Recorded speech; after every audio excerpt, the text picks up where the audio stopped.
Las Vegas, 1976. Elvis Presley stood backstage, trembling. Not from fear, but from something far more personal. The band was ready. The crowd roared for him. Yet he refused to step on stage until one person arrived. No one knew why, only that the delay could change everything. Las Vegas Hilton, November 14, 1976. Nearly 20,000 people filled the main hall, buzzing with the kind of energy you could almost touch. The chandeliers glowed like gold. The air vibrated with chatter. And the front rows were already holding up scarves and homemade posters. A soft tape hiss rolled through the speakers as the orchestra tuned, the familiar hum sending waves of excitement across the room. The clock backstage read 7:58 p.m. Elvis was supposed to step out at 8 sharp. He always hit that cue. Always. But tonight, something was different. Backstage Wing C felt heavier than usual. Crew members moved in fast, nervous bursts. You could hear mic stands clicking, shoes sliding on the polished floor, and the distant roar of a crowd that didn't know anything was wrong yet.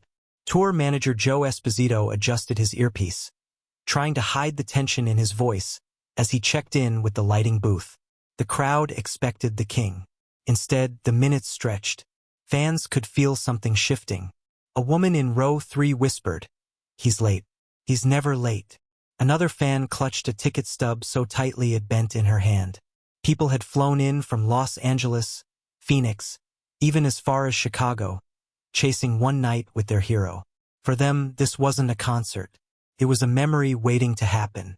Then the clock hit 8:01 p.m., and the curtains stayed shut. A ripple moved across the hall. First curiosity, then confusion, then the slow, uneasy silence that only happens when thousands of people realize something is off. Scarf sellers paused. Ushers exchanged looks.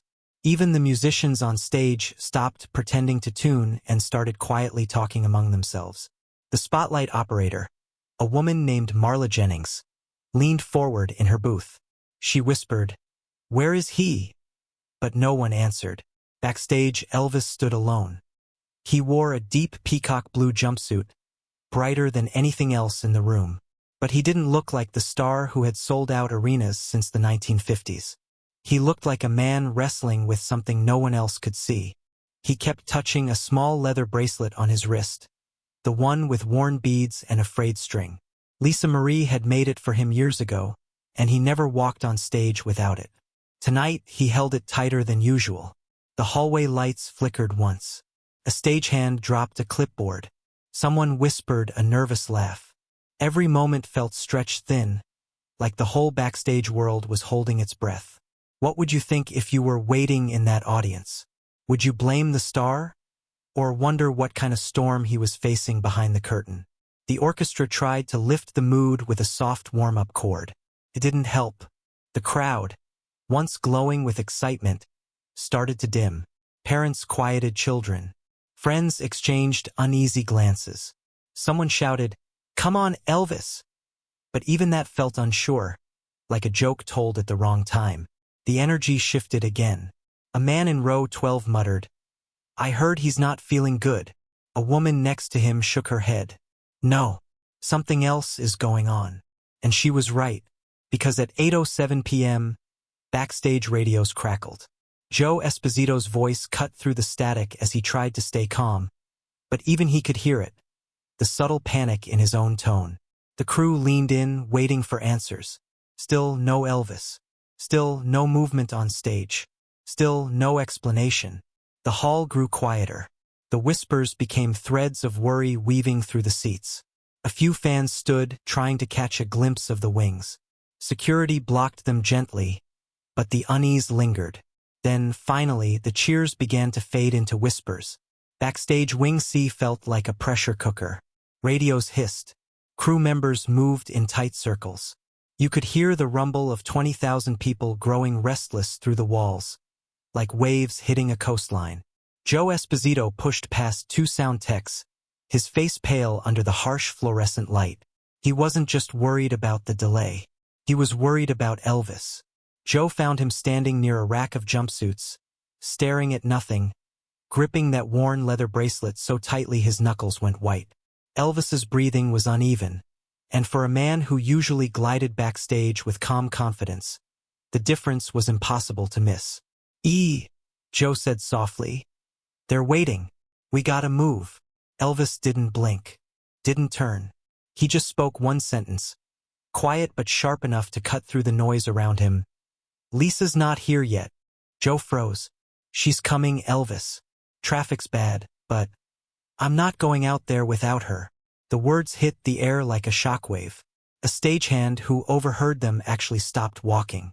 Red West, checking his watch every 30 seconds like a metronome, finally looked up and stared at Elvis with a mix of confusion and fear. The king never delayed shows, never postponed, never let fans sit in silence while the spotlight waited. But tonight, everything had shifted. Something inside him was locked on one thing, one person. Lisa Marie. What if we start the intro? Joe tried. She'll meet you right after the first song. Elvis shook his head. Hard. No. She needs to be here before I walk out. I feel it. There was something raw in his voice. Something almost childlike. As if a part of him believed that if he stepped out without her, something important might break. He paced in a slow, tight line, rubbing the bracelet again, the beads catching the light. You could tell it wasn't about perfection. It wasn't about performance. It was about her. Have you ever had someone who could quiet every storm in your life, even just by being near? Someone who made you feel like you could breathe again? That's what Lisa was to him. Joe pressed the radio to his ear. Give me an update on the limo, he demanded. Now. All he got back was static, then fragments of a voice. Still, 5 minutes traffic trying to. Not fast enough. Inside the hall, the murmurs grew louder. A few fans had started standing, hoping for movement. An older man shouted that he wanted refunds. Security stiffened, scanning the room as the crowd's mood dipped from worried to unsettled. The tension seeped through the walls and into the backstage corridor. Elvis? Joe whispered. The audience is starting to get upset. He expected Elvis to shift, to compromise, to nod and walk out like the legend he was. Instead, Elvis whispered a prayer under his breath. Red West stepped forward. If something's wrong, tell us. Elvis looked up, eyes glossy, voice low. I just need my little girl here. I can't do this without her tonight. A beat of silence fell, a heavy one. Then, a radio crackled sharply. A voice burst through the static. She's almost here. Out in the main hall, the audience energy had changed from excitement to unease. The room that once buzzed like a neon hive had turned heavy. People shifted in their seats, craning their necks toward the dark curtains that still hadn't opened. 20,000 breaths held in slow frustration. A crowd that large feels alive. And right now it felt worried. The orchestra sat frozen, instruments still in hand, but no one dared to play. A soft hum moved through the space. A wave of whispers, guesses, and half-formed fears. Some fans pressed their hands against their cheeks, trying to calm themselves. Others gripped ticket stubs like tiny anchors. A woman in row 12 wiped her eyes. He's sick again. I know it, she whispered. Her husband shook his head, but even he couldn't hide the doubt in his eyes. A teenage boy 2 rows behind her clutched a small bootleg cassette recorder. I just need him to sing one song, he muttered. Just one. His voice cracked. The lights above the crowd flickered faintly. A few fans gasped. Someone shouted, What's going on back there? The ushers tried to smile, tried to calm people, but even their voices trembled. Crowds sense cracks. They sense the truth before anyone says it. Tonight was no exception. Behind the stage, Elvis could hear all of it. The restless breathing, the shifting seats, the faint thump of anxious feet. Every sound reached him like a warning, but he never moved closer to the curtain. He stayed anchored to the bracelet on his wrist, rubbing the smooth beads again and again. Red West paced nearby, whispering to Joe Esposito, If they don't hear something soon, this could turn ugly. Joe nodded, trying to hide how his hands shook. Elvis didn't look up. He just whispered her name. Lisa? Then he squeezed his eyes shut, the weight of his decision deepening the lines in his face. This wasn't a man avoiding the stage. This was a father holding onto the only thing that still made him feel grounded. What would you have done if 20,000 fans were waiting for you? But the one person who mattered most wasn't there yet. Back in the hall, the tension thickened. A man near the aisle stood up. "I paid good money for this," he yelled. Security approached quickly, trying to settle him before the frustration spread. But ripples had already started moving across the room. A group of friends in the upper balcony debated whether to leave. One of them pointed at the stage. "No way he's coming out. Not like this." But none of them actually stood. Even upset, even anxious, they all stayed. They had come too far. Elvis meant too much. And then something subtle shifted. It was small at first. A flicker of headlights through the upper windows of the hall, so faint it almost went unnoticed. But a young usher at the left aisle caught it. She squinted, stepped closer to the glass, and whispered, "Is that?" Outside, a black Cadillac Fleetwood sped past the delivery bay, its headlights slicing through the night. Even from inside, the flash of chrome was unmistakable. The usher's voice rose slightly as she said, "I think someone just arrived." Backstage, the same flicker of light painted the service entrance wall. Elvis turned toward it instinctively, like a man who knew exactly who that car belonged to. Joe's radio buzzed. "We see the limo," a voice said breathlessly. "It's pulling in now." Elvis stopped pacing, stopped rubbing the bracelet, stopped breathing for half a second. The crowd in the hall sensed something, too. The whispers stopped. The air grew still. Hope, fragile but real, moved through the seats. Then, through the long backstage hallway, headlights tore through the service entrance. The black Cadillac Fleetwood slid into the service bay like a shadow cutting through the cold November air. Its chrome grille reflected the harsh security lights, and for a moment, everything backstage seemed to freeze. A tech dropped a coil of cables. A guard straightened his posture. Even Joe Esposito's voice on the radio fell quiet. Then the rear door swung open. A small figure stepped out, clutching a brightly colored school project pressed against her chest. Lisa Marie Presley, just 8 years old, breathing fast from the rush of being ushered through the tight security lanes. Her hair was slightly messy from the wind. Her cheeks were flushed, and her eyes, wide, searching, landed instantly on the man waiting at the end of the hallway. Elvis. He didn't walk toward her. He didn't speak. He froze. His face softened in an instant, every line of tension melting away. His shoulders dropped like someone had quietly removed 100 pounds from them. Even Red West whispered, "Well, I'll be," because he had never seen Elvis change so fast. Lisa hesitated for half a second, then ran. Small footsteps echoed through the corridor. Fast, uneven, full of urgency. She ran. He froze. Everyone watched. The poster slipped from her hands and fluttered to the ground. But she didn't stop. When she reached him, she threw her arms around his waist with the kind of pure, desperate love only a child can show. Elvis's breath hitched as he wrapped his arms around her, pulling her close like he'd found something he'd lost. No words were needed. For a moment, even the noise of 20,000 restless fans felt far away. A soft quiet settled around them, the kind of quiet that comes from hearts remembering what truly matters. Have you ever seen someone's whole world change in a single second? Have you ever felt everything inside you settle the moment the right person walked into the room? Elvis exhaled a long, trembling breath. Then another. The panic faded. The fear dissolved. For the first time that night, he looked like himself again. Lisa pulled back slightly and whispered something only he could hear. Whatever she said made his eyes gloss over, but his smile grew. A real smile. Not the stage smile. The father's smile. Joe finally approached. "Elvis." The crowd's waiting. Elvis didn't look at him. He kept his eyes on Lisa, brushing a loose strand of hair behind her ear. "I know," he said softly. Lisa slipped her hand into his. In that simple gesture, his whole decision shifted. He bent down, picked up the fallen school project, and handed it back to her. "You ready, little one?" he whispered. She nodded. Then Elvis straightened, still holding her hand. His entire posture changed, calm, focused, steady.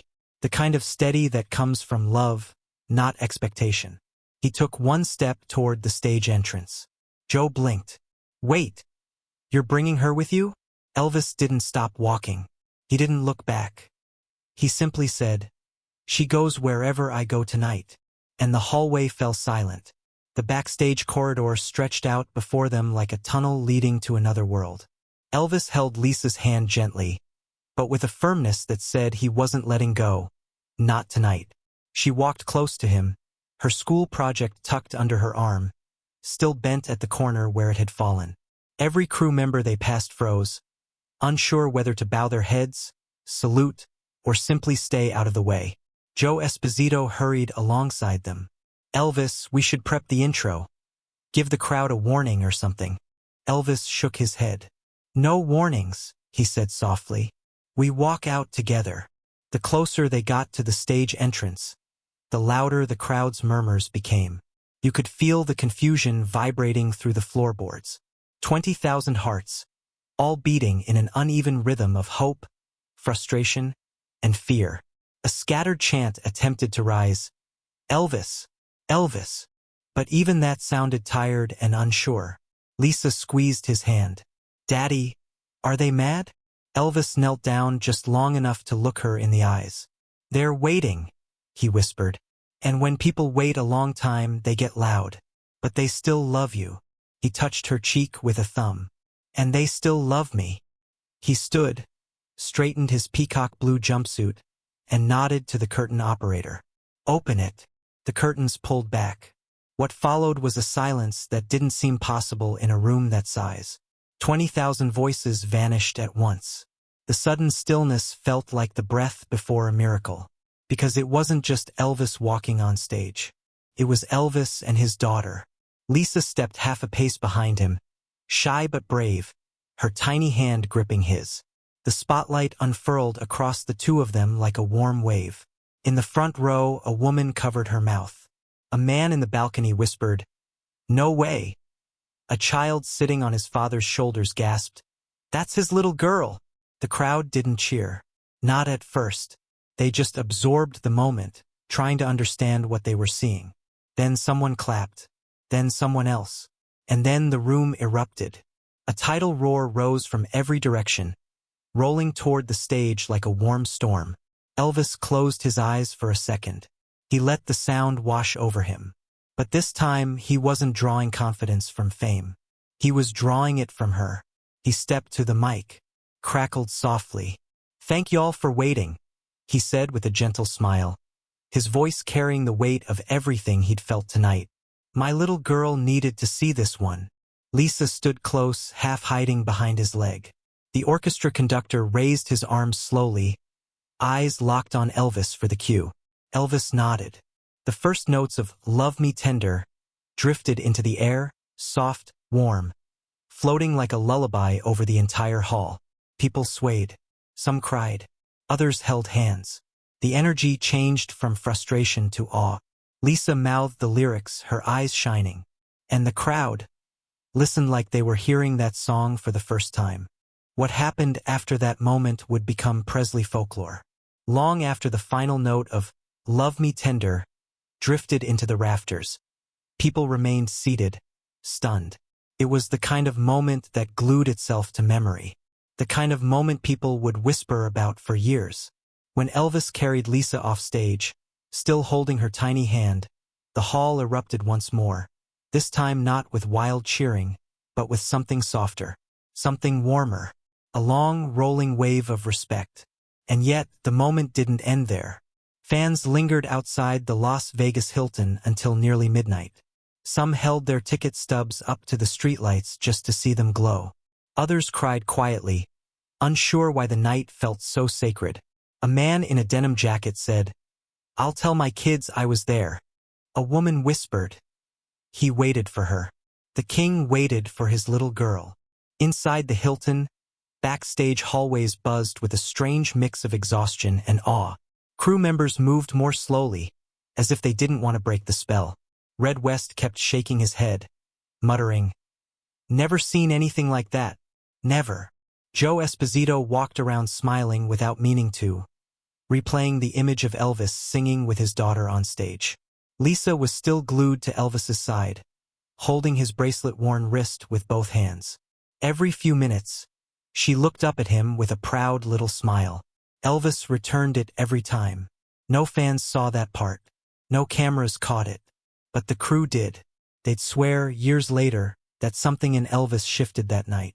Because behind all the legend, there was a man who'd been exhausted by fame, by pressure, by expectation.